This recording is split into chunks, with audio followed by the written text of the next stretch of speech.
Rain chances arrive tomorrow morning here in central Indiana. In fact, we will be tracking showers most of this week. Thanks for inviting us in. It's 11 o'clock, so we've got this big week. March Madness descending on Lucas Oil Stadium, and our friends at home, Angela, really need to keep a close eye on this forecast. Yes, all because of that daily rain chance. Right. The good news here, we're not talking any all-day rains and nothing very heavy over the next couple of days, but we do have rain on radar across the southern sections of Illinois. This is sliding southeast and will mainly impact the southern half of the state for the morning drive, and then we get some pop-up showers tomorrow afternoon. So best advice for Tuesday, grab the jacket and the umbrella. Morning temperatures in the upper 30s, afternoon highs in the low to mid 50s. Here comes that rain chance for the southern part of the state. Between now and early tomorrow morning, there will be some wet roads if you are south of Indianapolis on your way to work and school. And then we get some afternoon and early evening pop-up showers. I'll have the local timeline and when we warm back up in the 7-day. All right, Angela, see you in a bit. And make sure that you've got our WTHR weather app on your phone. You can check the interactive radar, get the temperature, and our weather blog anytime. It's a free download in your app store. Go get it before you get to sleep tonight. So how do you support those who protect us when the weight of their work follows them home every night? Alex Almanza takes us to the IMPD Training Academy, where simulations are now giving chaplains a deeper understanding of the challenges that officers encounter every day. It's a unique training opportunity that puts chaplains in the shoes of law enforcement. As you can see behind me, IMPD hosting a series of simulations that gives them a first-hand look at the split-second decisions that officers face every single day. Inside the IMPD Training Academy, chaplains aren't just observing, they're experiencing the intensity of police work. Your blood pressure goes up, your heart rate goes up, you're dealing with issues just very similar to what you would deal with in the community. Chaplains from across the country are here as part of the International Chaplains Conference, taking part in scenarios designed to show how quickly situations can escalate and how every second and every move matters. People come in here with preconceived notions of what an officer is supposed to do and how the officer is supposed to handle that situations.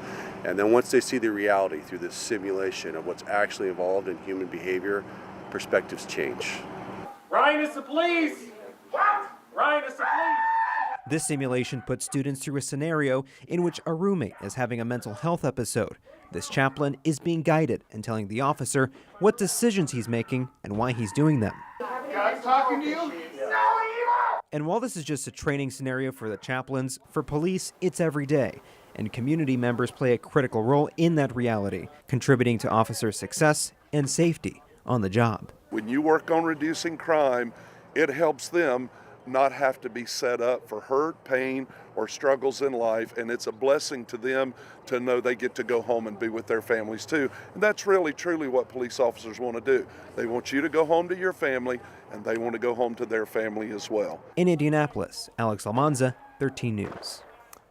And now to rising worries tonight about crime after a shooting on the east side of Indianapolis. Neighbors along Dayton Avenue near Emerson and English woke up to gunfire. Police tell us they found 2 men with wounds. One of them later died at a hospital. At last check, the other was in critical condition. Investigators believe the 2 men got in a fight and then shot each other. So we talked to neighbors tonight, and they tell us this kind of violence is becoming all too common.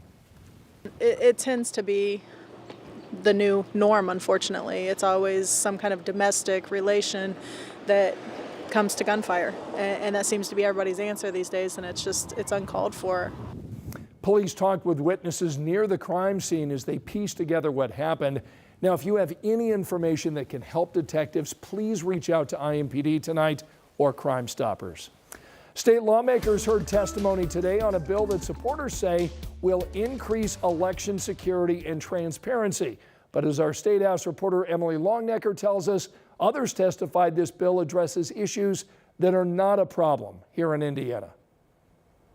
Well, this bill has several provisions to it. Among them, a provision that supporters of it say would prevent non-citizens from voting in elections. Those who do not support that part of the bill say that is not even happening in Indiana, and this part of the bill is unnecessary. Under House Bill 1680, a county voter registration official would be required to ask for proof of citizenship from someone who used a temporary credential when they registered to vote. Who might do that?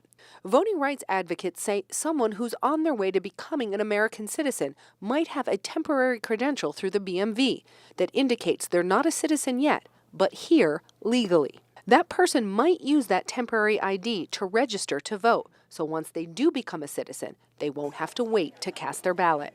House Bill 1680 would require naturalized citizens to show more proof that they're now a citizen before they can vote. Those against the bill believe this law puts an extra barrier in place for someone who isn't born in the United States but becomes a citizen and then goes to vote. The problem is the information coming from the BMV is extremely dated. It could be as much as 6 years old. So we are going to be identifying naturalized citizens who are registered to vote as non-citizens and making them respond in 30 days, or their voter registration will be deleted from the list. We think that's unconstitutional. The United States Constitution says you can't set up those kinds of barriers to voting. You can't treat a naturalized citizen differently from someone who is born in this country. Voting rights advocates say they've been trying to work with the BMV to put a system in place so once a person becomes a citizen, they receive an updated ID that takes them out of a database, listing them as a temporary ID holder. And no vote on House Bill 1680 today, just testimony. That vote, though, from the committee could come next week. At the Indiana State House, Emily Longnecker, 13 News. Tonight at 11, we are hearing from Defense Secretary Pete Hegseth for the first time since war plans were shared by Trump administration leaders with a journalist from The Atlantic. Secretary Hegseth called out The Atlantic editor-in-chief Jeffrey Goldberg, who wrote the story. Goldberg reported that he was added to a group chat with national security officials. Now, Goldberg says the material in the text chain contained operational details of forthcoming strikes in Yemen. 2 hours after he received those messages, the U.S. began launching a series of airstrikes in Yemen. Tonight, it's not clear if that information was classified. Secretary Hegseth talked with reporters after arriving in Hawaii. Why were those details shared on Signal, and how did you learn that a journalist was privy to the targets, the types of weapons used? I've heard I was characterized. Nobody was texting war plans, and that's all I have to say about that. Now, Goldberg responded to Hegseth's remarks tonight during an appearance on CNN. That's a lie. He was texting war plans. He was texting attack plans. When targets were going to be targeted, how they were going to be targeted, who was at the targets, when the next sequence of attacks were happening. I didn't publish this, and I continue not to publish it because it felt like it was too confidential.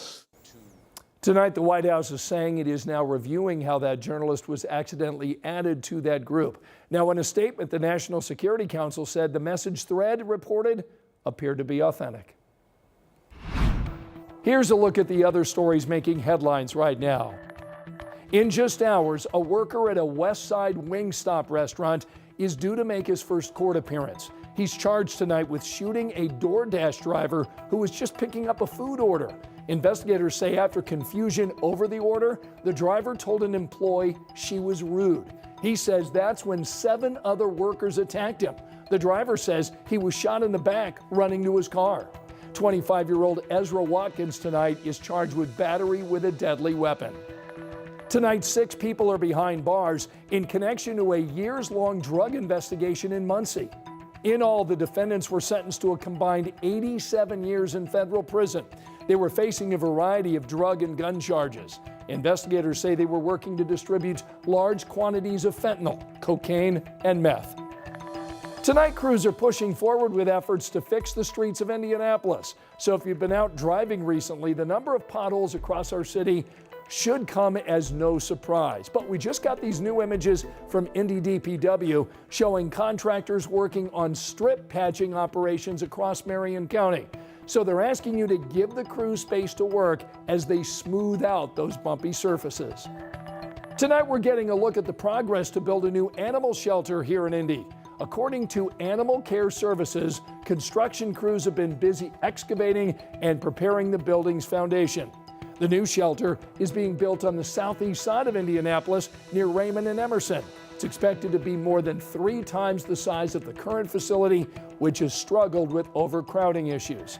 You can find all the details about the new shelter, along with how the city's paying for this project. Just go to WTHR.com or our 13 News app.